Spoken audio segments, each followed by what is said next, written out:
यह कथा है कैकेयी के पुत्र श्री राम के अनुज भरत की, जिसने अपने जीवन चरित्र से इतिहास में त्याग, तपस्या और प्रेम का ऐसा उदाहरण प्रस्तुत किया जिसका यदि अंश मात्र भी हम अपने जीवन में अपना लें तो हम जीवन की पूर्णता को प्राप्त कर सकते हैं।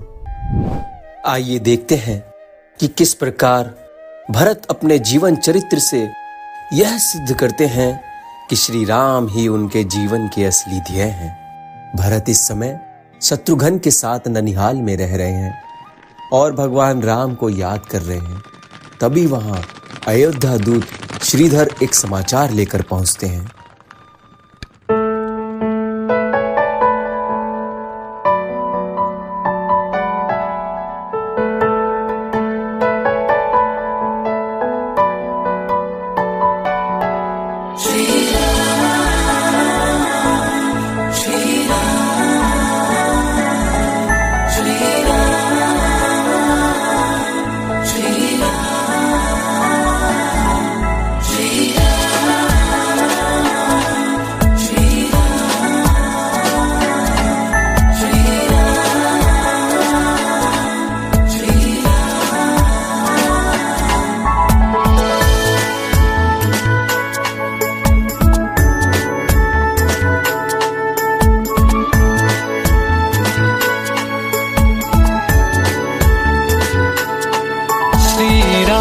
चंद्र कृपालु भज मन हरण भव भय दारुणम, नव कंज लोचन कंज मुख कर कंज पद कंजारुणम।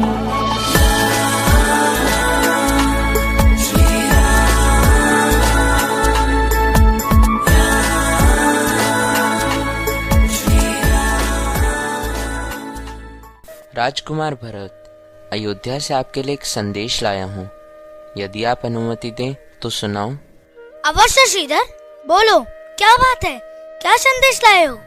आपको तुरंत अयोध्या बुलाया गया है राजकुमार। सब कुशल तो है ना?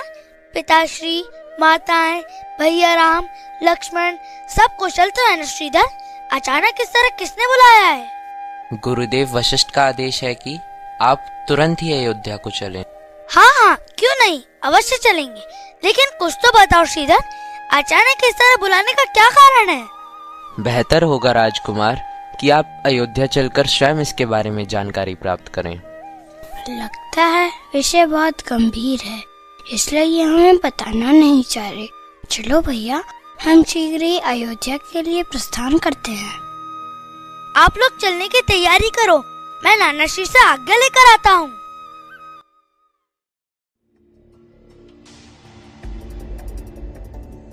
भरत अपने नाना श्री से आज्ञा लेकर अयोध्या आते हैं और देखते हैं कि सभी अयोध्यावासी उन्हें देखकर मुंह फेर रहे हैं। महल के सैनिक उनसे अपनी नजरें चुरा रहे हैं, जैसे उन्होंने बहुत बड़ा गुनाह कर दिया हो। उनके मन में काफी असंतोष है। इससे पहले कि भरत अपने पिता दशरथ के कक्ष में जाएं, कैकेयी की प्रिय दासी मंथरा उसे कैकेयी के कक्ष में ले आती है और कैकेयी भरत का स्वागत करती है। प्रणाम माँ। आयुष्मान भव पुत्र।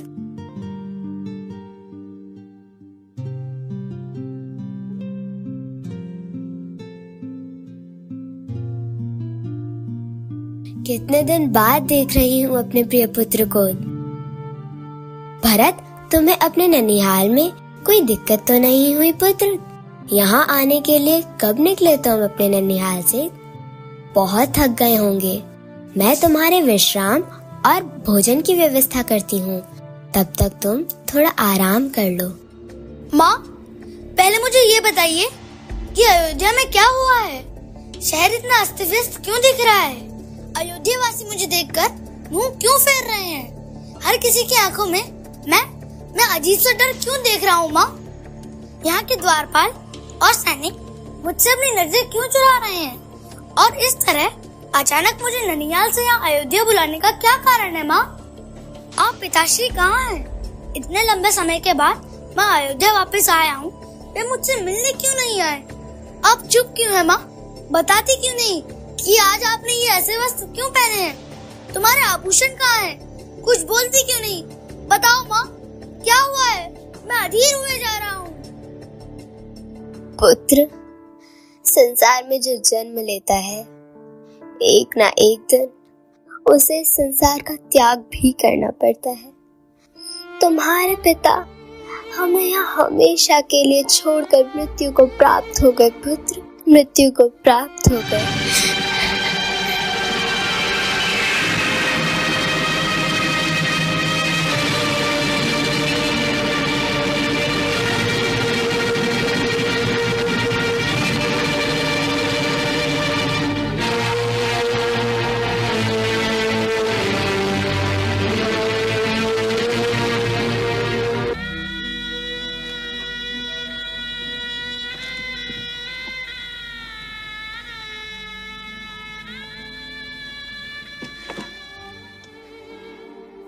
नहीं, नहीं, ये क्या हो गया माँ? ये क्या हो गया? धीरज धरो पुत्र, धीरज धरो। तुम तो अपने पिता की तरह धैर्यवान हो। हाय, ये कैसा दुर्भाग्य है मेरा माँ कि मैं अपने पिता के अंतिम दर्शन भी ना कर सका माँ। नहीं पुत्र, नहीं, इस तरह शोक मत करो पुत्र। मृत्यु तो अटल है। बुद्धिमान मनुष्य को उनके लिए शोक करना जो नश्वर है शोभा नहीं देता। जब मुझे अयोध्या के लिए निमंत्रण आया तो मुझे लगा कि भैया राम का राज्याभिषेक के उत्सव पर मुझे बुलाया गया है, लेकिन मुझे क्या पता था कि मृत्यु मेरे पिताश्री को निगल गई है।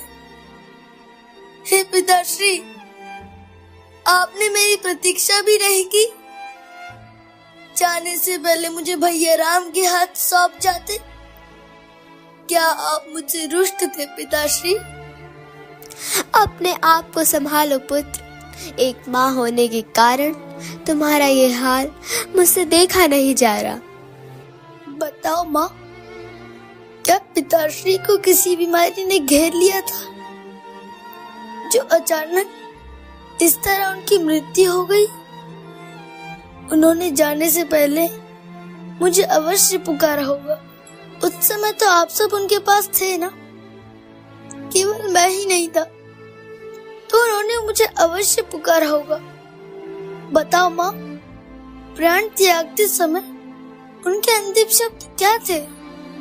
बताओ माँ, बताओ, उनके अंतिम शब्द क्या थे?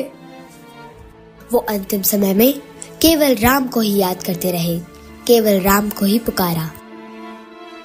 राम को ही पुकारा? तो क्या भैया राम भी उस मुश्किल घड़ी में उनके पास नहीं थे? नहीं। परंतु ऐसा क्या हो गया था जो भैया राम भी उनके पास ना पहुंच सके? आप तो उनके पास होंगी। नहीं, उन्होंने महारानी कौशल्या के कक्ष में ही अपने प्राण त्याग दिए थे। क्या माता कौशल्या के कक्ष में ही प्राण त्याग दिए थे? उस वक्त भैया राम, लक्ष्मण और सीता मैया कहाँ थे? वन में। वन में? वन में? वन में क्यों? महाराज ने स्वर्ग सिधारने से पहले उन्हें 14 वर्ष का वनवास दे दिया था। भैया राम को वनवास? नहीं, ऐसा कभी नहीं हो सकता।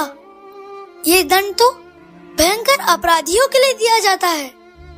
मेरे भैया राम तो सत्य, धर्म और मर्यादा की मूर्ति हैं। फिर उन्हें यह दंड किस कारण दिया गया? बोलो माँ, बोलो, क्या दोष था उनका? किसी का कोई दोष नहीं था भरत, केवल वचन का पालन करने की बात थी। और तुम्हारे पिता ने एक सत्यनिष्ठ और धर्म पारायण होने के कारण वचन का पालन करते हुए अपने प्राण न्यौछावर कर दिए। वचन? कौन सा वचन माँ? किसे दिया था उन्होंने ये वचन? मुझे। आपको? क्या वचन दिया था उन्होंने आपको माँ? यह एक लंबी कहानी है, बाद में सुनना पुत्र। अभी तुम यात्रा से थके हुए आए हो, थोड़ा विश्राम कर लो।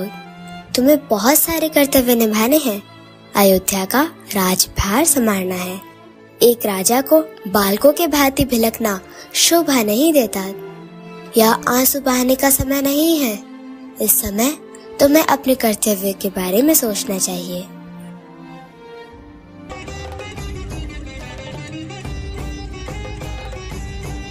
बिल्कुल ठीक कहा आपने माँ। यह समय आंसू बहाने का नहीं। मुझे तो ऐसा लग रहा है जैसे राजमहल में एक बहुत बड़ा षड्यंत्र रचा गया हो। किसी दुश्मन ने हमारे वंश का सर्वनाश करने के लिए हमारे सुख और शांति से भरे जीवन में विष घोल दिया है। मेरा पहला कर्तव्य तो यह बनता है कि षड्यंत्र की जड़ तक पहुंचकर उसे दंड दूं। जिसने मेरे पिताश्री की हत्या की, जिसने मेरे भैया राम को वनवास भेजा, जिस भी पापी ने मेरे वंश पर ऐसा क्रूर आघात किया है, मैं उसे कभी जीवित नहीं छोड़ सकता, कभी जीवित नहीं छोड़ सकता।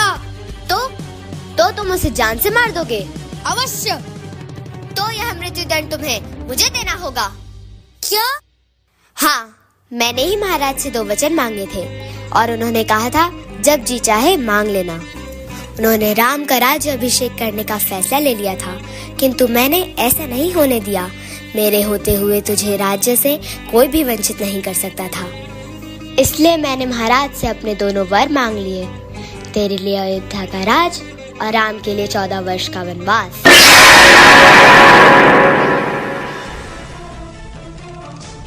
मेरी तरफ ऐसे क्यों देख रहे हो भरत? मैंने तो तुम्हारे राजा बनने के रास्ते में आने वाली सारी बाधाओं को मिटा दिया। मैंने जो कुछ किया है पुत्र, तुम्हारे भले के लिए ही किया है। तुमने मेरा भला नहीं किया, तुमने मेरा सर्वनाश कर दिया। अपने इस कुकर्म से तूने मुझे रघुकुल का सबसे कलंकित पुरुष बना दिया। अरे पापिनी, कुलनाशिनी, इससे अच्छा तो यह होता जिस दिन मेरा जन्म हुआ उसी दिन अपने हाथों से मेरा गला घोटकर मुझे मार देती, जिससे आज मैं ये पेश की मौत तो न मरता। मेरे भाग्य की विडंबना तो देखो, मुझे रघुकुल जैसा उज्जवल वंश मिला, वीर पराक्रमी, सत्यनिष्ठ, परम धर्मात्मा दशरथ जैसे पिता मिले, तीनों लोक में वंदनीय श्री राम जैसा भाई मिला, और तुझ जैसी पापन, कुलनाशनी और नीच माता के गर्भ से जन्म दिया गया। अरे पापन, परम धर्मात्मा श्री राम को वन में भेजने की बात कहते हुए तुम्हारे जीवा के टुकड़े टुकड़े क्यों नहीं हो गए? तू भावना के आवेग में अपने भले की बात नहीं समझ रहा है मूर्ख। अपने भाग्य को ठुकराना चाहता है। अरे मेरे भाग्य तो उसी दिन फूट गए जिस दिन मेरे श्री राम भैया वन को चले गए थे। वह श्री राम भैया जो तुम्हें अपनी माता से अधिक स्नेह करते थे, उनको वन में भेजते हुए तुम्हारे हृदय में ममता नहीं जागी? ऐसा क्रूर वरदान मांगते हुए तुम्हारी जीवा में कीड़े क्यों नहीं पड़े? ये तू कैसी मूर्खता की बातें कर रहा है? तू क्यों नहीं समझता, हर माँ को अपने पुत्र को बड़ा बनाने का लोभ होता है। लोभ ही तो पाप की जड़ है। लोभ मनुष्य को तेरी तरह अंधा कर देता है, जिसके कारण किसी व्यक्ति को पाप और पुण्य में कोई भेद नहीं दिखाई देता। अरे श्री राम भैया से मनुष्य तो क्या, पशु पक्षी भी प्रेम करते हैं, लेकिन तू तो उनसे भी गिरी हुई निकली, जिसने उन्हें घर से ही निकाल दिया। तू नारी नहीं बल्कि मनुष्य के रूप में एक राक्षस थी है। मैंने जो कुछ भी किया है पुत्र, तेरे लिए ही किया है। तेरी माँ हूँ भरत, तेरी माँ हूँ। नहीं नहीं, आज के बाद तुम मेरी माता नहीं। मुझे जन्म जन्मांतर तक नर्क में रहना स्वीकार है, लेकिन तुझे अपनी माता कहना कभी नहीं। यदि मेरी आवाज इस लोक से परलोक तक पहुंचती है तो मैं ये कहना चाहता हूँ, पिताश्री आप भी सुन ले कि आज आपके इस अभागे बेटे भरत ने कैकेयी का त्याग कर दिया है, और आप मुझे आशीर्वाद दें कि आपकी इच्छा अनुसार श्री राम को वन से लाकर अयोध्या के राज सिंहासन पर बिठा सकूं। महारानी कैकेयी, यदि तुम स्त्री न होती तो इस दुष्कर्म के लिए मैं अपने हाथों से तुम्हारे टुकड़े टुकड़े कर देता, परंतु ऐसा करने से मेरे श्री राम भैया मेरा परित्याग न कर दे। इस डर से मैं ऐसा नहीं कर रहा हूँ। आज के बाद मैं तुम्हारा ये कलंकित मुंह कभी नहीं देखूंगा और इस कक्ष में भी वापस कभी नहीं आऊंगा।